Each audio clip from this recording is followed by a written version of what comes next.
Bienvenue à tous et merci de nous rejoindre pour cette session d'information. Nous voici les titres. Ils sont connus depuis ce lundi. Les 4 représentants de l'Assemblée nationale devant siéger pour la prochaine mandature de la Cour constitutionnelle. Parmi eux, Joseph Diogbenou, actuel garde des Sceaux, ministre de la Justice. Séance d'information ce lundi entre ministre de l'Enseignement supérieur et promoteur d'établissements privés d'enseignement supérieur EPS au centre des échanges. Les décisions du gouvernement ayant pour but de mettre un terme aux annonces et publicités mensongères des EPS. Et puis sur le continent, la police sud-africaine enquête sur la découverte d'un engin explosif dans la mosquée qui avait été ciblé par une attaque au couteau la semaine dernière avec pour bilan 1 mort et 2 blessés.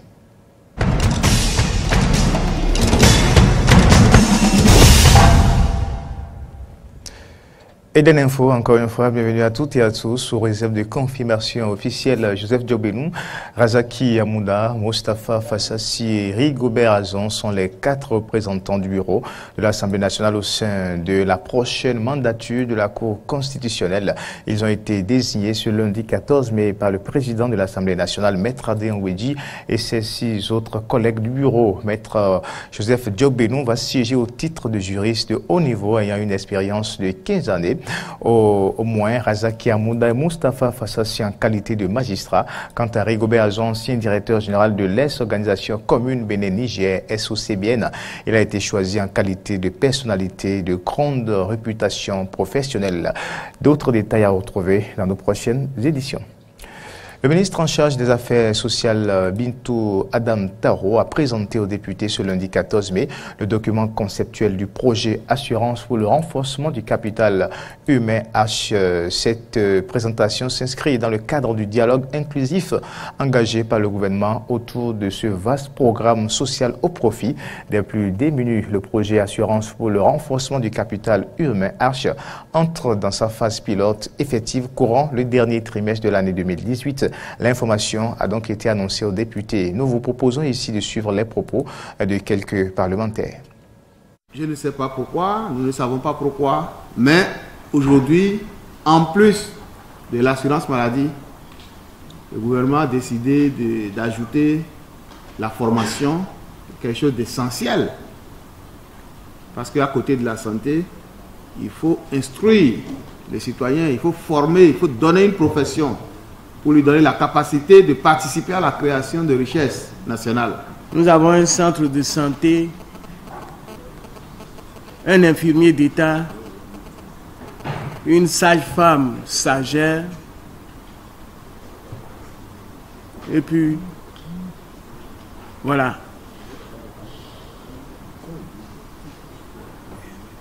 J'aimerais encourager le gouvernement de ne pas construire l'usine avant de commencer à produire les produits nécessaires pour la transformation dans cette usine. Je voudrais dire de multiplier les hôpitaux ou bien les centres de santé avant ce projet. Nous avons souvent regretté que les questions en gestation dans les laboratoires du gouvernement ne puissent pas être mises à la disposition des députés et de nos concitoyens à bonne date, ce qui a souvent par le passé nourri les polémiques et parfois beaucoup d'intoxication. Je vais poser quelques questions, peut-être faire des contributions. Je voudrais savoir si, avant de démarrer cette étude conceptuelle, s'il y a eu quand même un état des lieux qui a été fait sur le RAMU, sur la mise en œuvre du RAMU. Parce que, qui me souviennent, lors du vote du budget de 2017, nous avons bien remarqué qu'il y avait des provisions destinées au RAMU, même des collectes sur les GSM et autres. En image, rencontre ce mardi entre ministre de la Justice et lauréat du dernier concours de recrutement du personnel au profit du greffe. Ces 100 nouvelles recrues ont ainsi entendu du professeur Diogbenou les attentes du peuple vis-à-vis du secteur de la justice auquel ils appartiennent désormais. Ils souhaitent, avec ses futurs greffiers, la justice béninoise connaisse ce qu'ils appellent sa rédemption. Plus de détails dans nos prochaines éditions avec Arnaud Moriagua qui a suivi pour nous cette rencontre. Le ministre de l'Enseignement supérieur et de la Recherche scientifique a réuni les promoteurs d'établissements privés d'enseignement supérieur à une séance d'information et de sensibilisation. Au cœur de cette rencontre, les décisions du gouvernement ayant pour but de mettre un thème aux annonces de publicité mensongère, des épaisses en direction des parents et des étudiants. Carole Olaye, Denis Marouya pour les détails. Plus d'annonces et de publicités mensongères des établissements privés d'enseignement supérieur sur les médias béninois. Une nouvelle mesure issue du Conseil des ministres du mercredi 9 mai 2018. Cette décision a pour objectif d'instaurer la culture de l'honnêteté et de la transparence chez les promoteurs de ces établissements qui ont pour habitude de servir aux populations des informations que le ministère de l'Enseignement supérieur et de la Recherche scientifique considère comme mensongères. Que constate-t-on? On constate que sur les affiches publicitaires, ils continuent en tout cas d'écrire qu'ils délivrent des diplômes de licence ou de master. Si des annonces passent à la radio et à la télévision, tendant à faire croire que nous avons des filiales alors que nous ne les avons pas, qu'on puisse l'arrêter, tendant à faire croire que nous sommes une université alors que nous n'en sommes pas, n'avons pas reçu cette autorisation, que nous puissions l'arrêter. Sinon, l'organe qui le relaie est complice de nous qui lançons cette fausse information. La présente rencontre tenue ce lundi 14 mai a été l'occasion pour le directeur des établissements privés d'enseignement supérieur de sensibiliser ses hôtes sur les sanctions qu'ils pourraient subir en cas de violation de cette décision. Les dispositions qui sont prévues sont de deux ordres. Il y a d'abord une amende selon le degré tel que le juge l'appréciera. Et l'amende va de 500 000 à 100 millions. Et une privation de liberté qui va, selon les cas, de 3 mois à 5 ans d'emprisonnement. Ces responsables d'établissements privés ont jusqu'au mercredi 16 mai pour se conformer aux nouvelles recommandations de leur ministère de tutelle. Ce 15 mai, la communauté internationale a célébré la journée des familles, une journée instituée par les Nations Unies le 20 septembre 1993 pour sensibiliser les peuples sur l'importance d'une bonne famille. Et c'est dans le cadre de cette commémoration que Carole Olaye nous parle dans ce reportage des valeurs d'une bonne famille pour le développement des sociétés. Reportage. Nous allons certainement retrouver cet élément avant la fin de cette édition. 10 ans déjà que le cardinal Bernardin Ganty a quitté ce monde et pour se souvenir de l'illustre disparu, la congrégation des sœurs de Saint-Augustin a marqué d'un cachet spécial le 10e anniversaire de leur père fondateur qui cadre avec les 50 ans de la dite congrégation. À cet effet, une grande messe a été dite à l'église Saint-Michel de Cotonou par le nonce apostolique près le Bénin et le Togo, Brian Udagoué. Carole Olaye pour le compte rendu. L'inoubliable prélat, une fois encore célébré ce dimanche 13 mai, date anniversaire de son décès. Le cardinal Bernardin Ganty, puisque c'est de lui qu'il s'agit, a été au cœur d'une messe demandée par les sœurs de la fondation Saint-Augustin du Bénin. Une congrégation créée par l'illustre disparu le 22 août 1968, alors archevêque de Cotonou.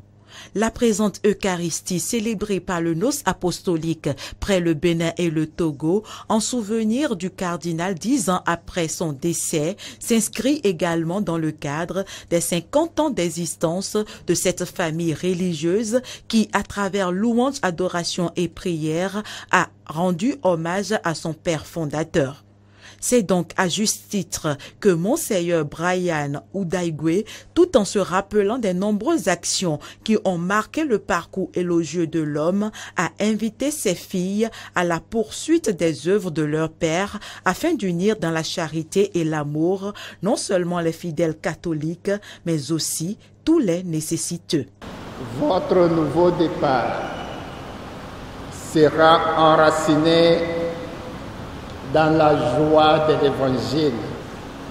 De façon prophétique, cette joie qui naît de l'amour à Maurice Laetitia était déjà manifeste dans le service de votre fondateur.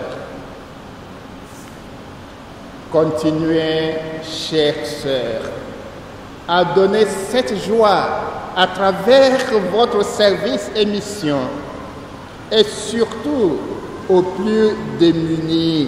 Occasion pour la supérieure générale de la congrégation des Sœurs de Saint-Augustin de remercier la conférence épiscopale du Bénin et tous ceux qui ont d'une quelconque manière contribué au bon déroulement de cette messe. Les longs moments de prière, de réflexion, les nombreux sacrifices auxquels vous avez consenti en ce sens durant des années ont porté beaucoup de fruits et des fruits qui demeureront par la grâce de Dieu. Cet hommage en l'honneur du cardinal Bernardin Gonti a eu pour thème l'aujourd'hui des dieux du Saint-Augustin Bernardin Gonti. À noter que les célébrations du jubilé d'or des Sœurs Saint-Augustin du Bénin connaîtront leur épilogue le 28 août 2018. À retrouver dans nos prochaines éditions le reportage de Carole Olaye sur les valeurs d'une bonne famille pour le développement des sociétés. Reportage réalisé dans le cadre de la journée mondiale des familles instituée par les Nations Unies le 20 septembre 1993 qui a été célébré. Eh bien, ce qui est célébré, j'allais dire, ce 15 mai. On poursuit cette édition face au scandale financier dans la construction du siège de l'Assemblée nationale. Les députés ont proposé la délocalisation du siège en construction. Cette proposition fait suite au rapport des experts internationaux commis par le gouvernement pour auditer sur le projet. Eh bien, que pensent certains citoyens de cette proposition des parlementaires? Suivons la réponse de quelques-uns au micro de Horacia Djodji.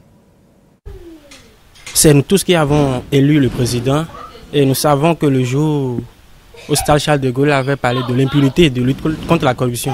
Donc, vu ce qui est présenté par les techniciens en la matière, il est nécessaire de choisir un autre site pour ériger le siège de l'Assemblée nationale du Bénin. Il est très important. Mais moi, à mon humble avis, le site qui est déjà détecté là est un très bon site. On construit dans la mer, mais construire au bord d'une lagune n'est pas un problème. C'est faux. Dans ce monde, nous ne pouvons pas dire qu'on ne peut pas construire une Assemblée nationale ou des immeubles à étages au bord d'une lagune. Même dans la lagune, c'est possible. Un siège de l'Assemblée à l'entrée de la ville, exposé à ces intempéries. Là, vous voyez, là où il y a le fleuve là, pour un siège de l'Assemblée digne de ce nom. D'abord, les experts ont dit que le sol n'est pas propice, le site n'est pas propice pour supporter une telle charge, un tel poids. Et il ne faut pas, à l'impossible, il ne faut pas s'entêter, il vaut mieux reculer. Et le plus tôt serait le mieux. Donc moi je serais à la place de ce gouvernement. J'allais faire appel à ceux qui avaient étudié le sol et qui ont vu que c'était bon pour cette construction. Et puis, sinon, vraiment, c'est des milliards qui ont été engloutis là. Des milliards. Maintenant, de déplacer le siège et aller mettre ailleurs là. Et nos fonds qui sont engloutis là, le bâtiment va servir à quoi si on le déplaçait? L'actualité continentale à présent, la police sud-africaine enquête sur la découverte d'un engin explosif dans la mosquée qui avait été déjà ciblé par une attaque au couteau. Attaque ayant fait 1 mort et 2 blessés la semaine dernière, a indiqué lundi la police. Dimanche, des fidèles ont affirmé avoir découvert cet engin explosif dans la mosquée de Verulam, nord-est du pays. Information confirmée par l'unité chargée des explosifs. Le porte-parole a assuré que la mosquée avait été passée au peigne fin après l'attaque au couteau de jeudi et que l'engin n'avait été découvert que dimanche. Écoutons maintenant les réactions des forces de sécurité et quelques habitants. C'est en effet un engin explosif qui était destiné à prendre feu.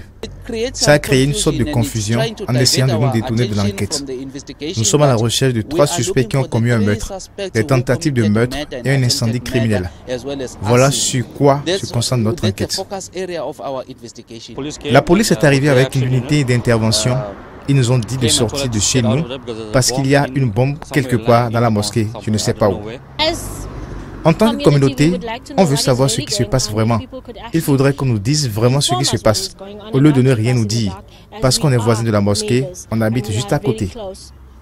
D'une attaque à une autre, cette fois-ci, c'est hors du continent africain. Rendons donc en France, les voisins de la victime de l'attaque au couteau samedi dans le quartier de l'Opéra à Paris évoquent quelqu'un de très souriant, de très gai, à qui on pouvait accorder sa confiance spontanément. L'auteur de cette attaque au couteau sur des passants revendiqués par le groupe djihadiste État islamique n'avait pas d'antécédent judiciaire. Témoignage. Il allait boire des verres des fois avec notre voisin qui était malade, il lui faisait ses courses, ils allaient à la laverie ensemble. C'était quelqu'un de très, très souriant, très gai. On se croisait dans le quartier, chez les commerçants ou dans l'immeuble, dans l'ascenseur. Voilà, c'était quelqu'un, je pense que c'était quelqu'un de vraiment bien, quoi. Sur une relation particulière, en aidant ce voisin au 2e étage il y a quelques années maintenant, pendant plusieurs mois, qui a créé une relation différente. Voilà, on a une relation de voisinage, non intrusive, très discrète, mais avec ce plus qui fait que voilà, Ronan était d'emblée une personne de confiance, à qui on pouvait accorder sa confiance spontanément, quelqu'un de fiable.